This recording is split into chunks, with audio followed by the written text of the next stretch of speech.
If you're on the far right or the far left, you know what you've done now.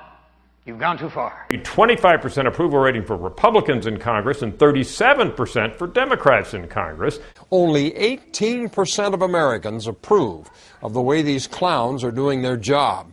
New research shows that Congress's approval ratings are lower than they've been in more than 2 decades. The president's approval rating is holding steady at 48%, but Congress's has sunk to an abysmal 14%. Its disapproval soaring to 82%, the highest in decades. That leaves a huge 81% of Americans who say they disapprove of the job Congress is doing. 77% say elected officials who dealt with the debt ceiling crisis have acted like spoiled children. Is the recent one that showed a historic low 9% approval rating for Congress? I mean, despite the excuse offered by some, this is not the way it has always been. 10 years ago, as many as 65% of Americans actually liked their elected officials. But as Congress has gotten more and more dysfunctional, its popularity has fallen dramatically to today's all-time low, a 9% approval rating. Even the hated IRS has an approval rating 4 times that. 60% of the respondents in our poll say they would throw out everyone in Congress, even the members of Congress they like. It is very clear there will be consequences with each passing day of this. And secondly, I don't vote because I believe if you vote, you have no right to complain. People like to twist that around, I know. They say, well, if you don't vote, you have no right to complain. But where's the logic in that? If you vote and you elect dishonest, incompetent people, and they get into office and screw everything up, well, you are responsible for what they have done. You caused the problem. You voted them in. You have no right to complain. Tens of trillions of dollars are being extracted from the United States of America.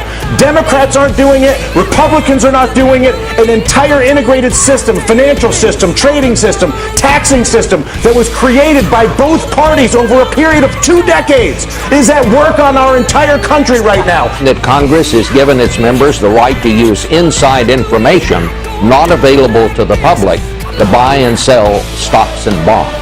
The term limits ain't going to be any good. You're just going to wind up with a brand new bunch of selfish, ignorant Americans. There seems to be a permanent majority in Congress that's completely satisfied with the current state of campaign financing and congressional ethics. And members of both parties have institutionalized ways to skirt the rules. There's a refusal on both the Democratic and the Republican side of the aisle to acknowledge the mathematical problem, which is that the United States of America is being extracted. It's being extracted through banking, it's being extracted through trade, and it's being extracted through taxation. And there's not a single politician that has stepped forward, Susan, to deal with it. We have a 2-party system. It's what our system produces. Democratic Party, which is a party of no ideas. Garbage in. A bunch of bomb-smoking, America fashion, flag burning, yoga posing, incense burning, dolphin saving, salmon eating hypocrites. And the Republican Party, which is a party of bad ideas. Garbage out.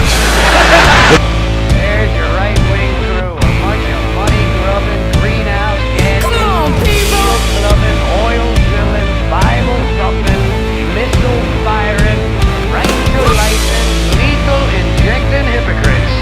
People of the United States of America, your Congress is bought.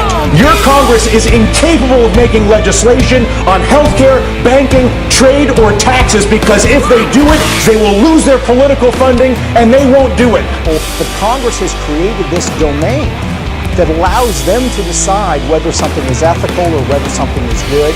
And it's another example, unfortunately, where the rules that apply to the rest of us don't really apply to members of Congress. Over time, the leadership PACs that were created as a way for congressional leaders of both parties to raise money and distribute it to their members have evolved into something different. Today, nearly every congressman and senator has a leadership PAC, not just the leaders, and they're used to solicit contributions from friends and supporters in order to advance their political agendas, their careers, and in many cases, their lifestyle. Like a political slush fund. When folks are asked for campaign donations and when they make campaign donations, they're doing it because they are in sync with that member of Congress's views and they want to see them push the policies and get reelected. I don't think they have any idea that some of that money is actually going into the member's personal bank account. Because I don't vote. First of all, it's meaningless. This country was bought and sold and paid for a long time ago. The shit they shuffle around every 4 years doesn't mean a fucking thing. If you vote and you elect dishonest, incompetent people, they get into office and screw everything up, but you are responsible for what they have done.